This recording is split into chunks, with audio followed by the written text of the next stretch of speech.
Hello and welcome back to this different channel called Mazer, also run by me, Mazer. We are looking at a Fortnite loading screen. Why? Because I think it's kind of cool. I think Fortnite loading screens are really great. And honestly, I don't know if I'm alone in this opinion, but I actually prefer the 2D ones that don't have like story implications. Because like, the story implication ones are cool sometimes, but like generally, I prefer the art because like the art is just more to look at anyways. But what I'm really here to talk about is actually Fortnite on PS4. Because I don't have a PS5 yet. I have a PS4. It's a PS4 Slim. Doesn't really matter because I don't think any PS4 can do it well. But Fortnite is unrunnable. By unrunnable, I mean I really don't want to play Fortnite when I have a PS4. Here's the problem with the PS4 when it comes to Fortnite. As of now, even before Fortnitemares, actually, they literally just started, like, I would say, like, a couple seasons ago. If you tried to load up for a match, you would get into the game on the battle bus. You wouldn't be in the lobby. I would be lucky to be in the lobby. I'd be even luckier for the battle bus to not already have passed where I wanted to drop. I think I played around 20 matches or so in the past week, or 2 weeks, really. And every single time I get off the bus, it's because it kicked me off because I was already at the end of the map. It's so unplayable. And what's even funnier is that for some reason when I play Reload, which to my knowledge is a smaller map, it takes so long to load up the map that's actually insane. Like it takes so long to load up that map that I literally just can't see the map until like I can't see where I'm even landing until like I want to say like 10 seconds after I land, if not longer. It's so weird how that works. And then there's also the issue of just normal Battle Royale. It's not as bad when it comes to loading things in. I don't have that issue, but the issue I do have is my skin just not loading for a while. I'll land and my skin will just look like a default skin for a while, and then I'll have to wait for it to slowly come back. And even worse, sometimes like I'll just be missing my ability to sprint sometimes, so I'll be forced to walk. It's really bad. I don't understand how PS4 Fortnite has just gone this downhill, but it has. And I think it's not even like, and here's another thing I think I should probably mention. The PS4 at this point just stops working. I don't know how to explain it. My PS4 has gone through the most trash of the trash. I don't know if it's on me or if it's just some shenanigans happening in the world. Maybe Sony's pulling a string or two. Probably not. I feel like the PS5's selling enough. They don't really need to do some trash. The PS5 Pro, yeah, they're going to need to do some strings because no one's buying that. But the PS5 was doing well.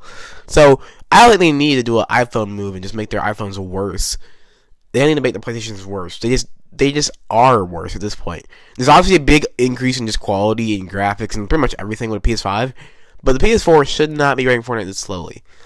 And honestly, if I'm just going to go ahead and say it. Epic Games, go ahead and make your game good. Go ahead and fix that stuff. I'm trying to play Fortnite. I'm trying to get on the game with the broskies. I'm trying to crank some 90s. I don't crank 90s that often, actually. I don't build enough, I think I will say. I'm not going to build more because this is the place where I just like playing. But I don't build enough. That being said, Fortnite, we need to change some things. There's certainly ways to make this game less space intolerant. That's the right word, I think. There's a lot of space in this game. It takes a lot of space. And a lot of people don't even want to get Fortnite. When obviously, I'm going to be honest, Fortnite is one of those games you have to get. You just have to get it. In fact, you know what? Tangent about Fortnite over. We're now talking about why Fortnite is kind of necessary. It's kind of necessary. Let's be honest. If you have a console, which is a decent amount of people, you have to have at least one game to play. And that one game is mostly going to be a free game because you're not going to just off the bat have the money to pay for it. This depending on the person. I mean, if you're a kid, you're not going to have that money to pay for a new game immediately because you have to ask your parents. Sometimes you don't want to do that. I've been there before. But what's real important, I think, is having that first game. That first game is going to be a free-to-play game nearly all the time. It's mostly going to be Fortnite.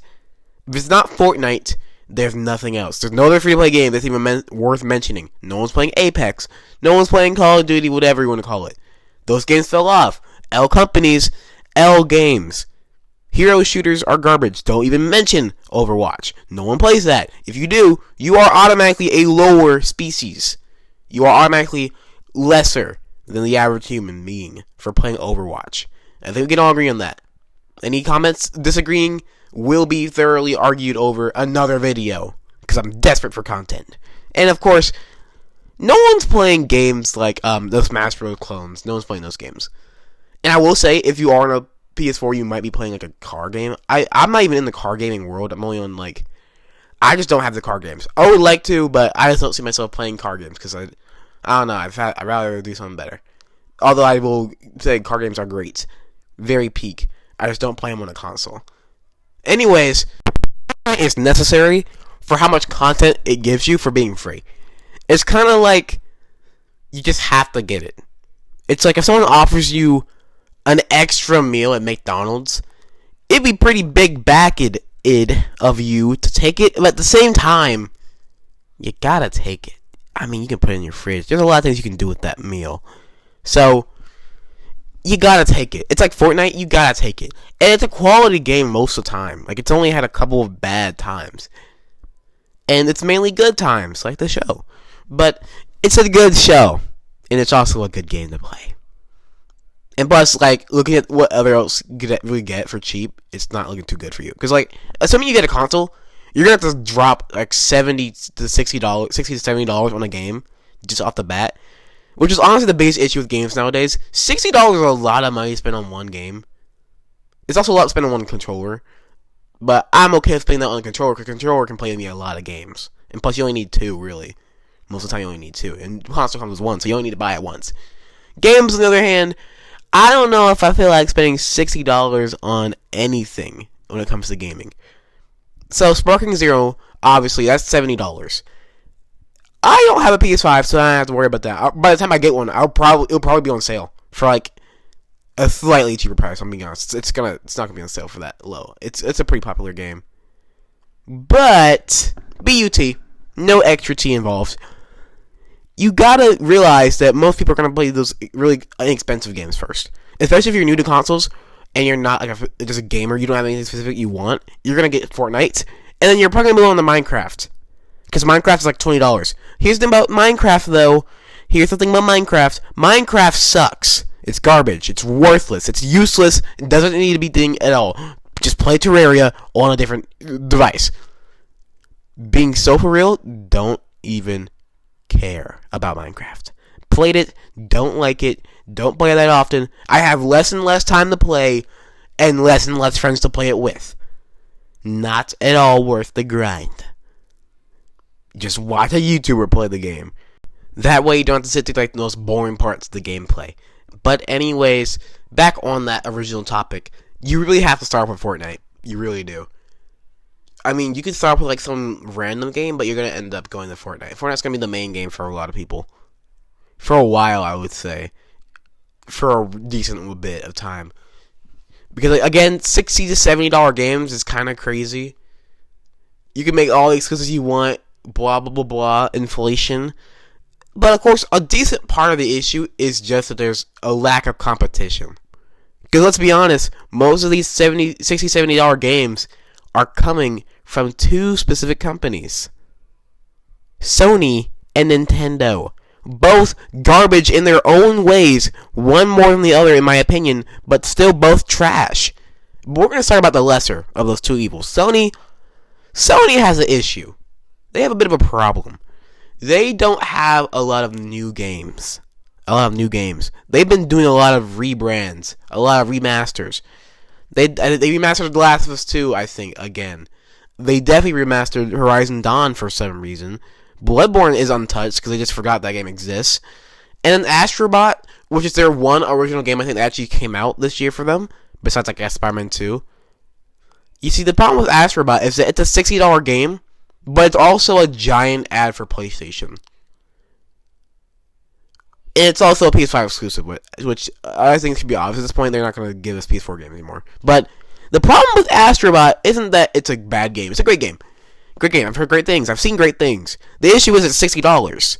And when you want to innovate and also tell a unique story, while also making sure as many people see it as possible because you're clearly just trying to promote your own console. You shouldn't price it as $60. That's a premium price. That is a I really want this game price. That's a I have to have it on release price. You can't do that for an ad. You can't do that for that. Sparking Zero, $60, $70. That game is a type of game that you have to have it now. That's a I need to get it now type of game. Fighting games, you want to have that on release so you can at least get good and, survive. Because honestly, the first few days of a fighting game are probably the best best time to play it because you're fighting the worst possible players. You can learn together. And the longer you wait, the more you'll be finding good players, and the more you will wish you played earlier so you didn't have to get clapped 24/7, 365. Astrobot, not too good. Sony also has this issue where they just don't go on sale enough. They do have a lot of sales, but they don't go on sale enough for some certain games. You go to the PlayStation Store right now, there is this old JoJo's game that I wanted to play called JoJo's Bizarre Adventures. I think it's called Eyes of Heaven or something like that. It's an older game, and it's $60 right now, which is crazy considering how old it is. I feel like there should be permanent sales, and obviously it's not Sony's entire fault. Obviously it's the company as well who decides whether or not to put on sale. But still, come on. But of course, Sony is the lesser of these evils, so I don't have as much things to say about them. But if I do more research, obviously I can find a lot of things. Sony is just not the greatest company ever. They're not the best. Games-wise, they have not been cooking this year. But on to the worst of the worst, Nintendo. Nintendo. They are not good in any category. They have a monopoly on all their games. Because you can only play most of your games on one console. One console, might I add, that is underperforming in terms of just competing with the average console. The Nintendo Switch isn't even on par with the PS4. The Nintendo Switch is not competing with the PS5, the PS5 Pro especially. No way, Jose. You better stick to a PS something. That's the only way you're going to match up with a PlayStation company. Because Nintendo, you're not cooking at all. Nintendo also has another problem. Their games are their games. What do I mean by that? I mean, they have plenty of AAA titles, $70 games a lot of the time, barely any sales.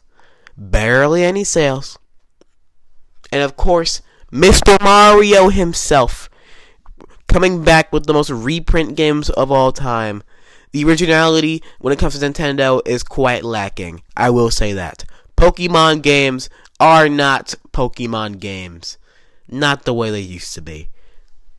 Originality isn't quite there. Honestly, weirdly enough, I think when it comes to Pokemon, the lore is better than the gameplay.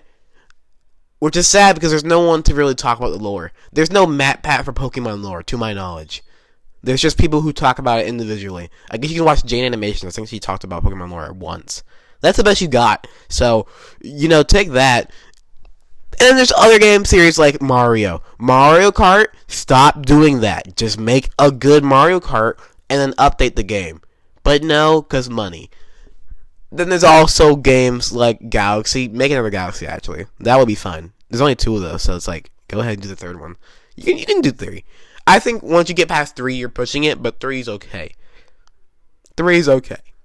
And I will say, Nintendo, what used to be I would consider its biggest factor in just being a good company was its creativity in games. They were pretty creative in what games they were making. Random characters got games, and they would be the most random thing ever. There was no one way to play Mario. Mario could be doing all types of things. He's driving, he's doing sports, he's doing the normal side-scrolling thingamabobber. He's 3D now.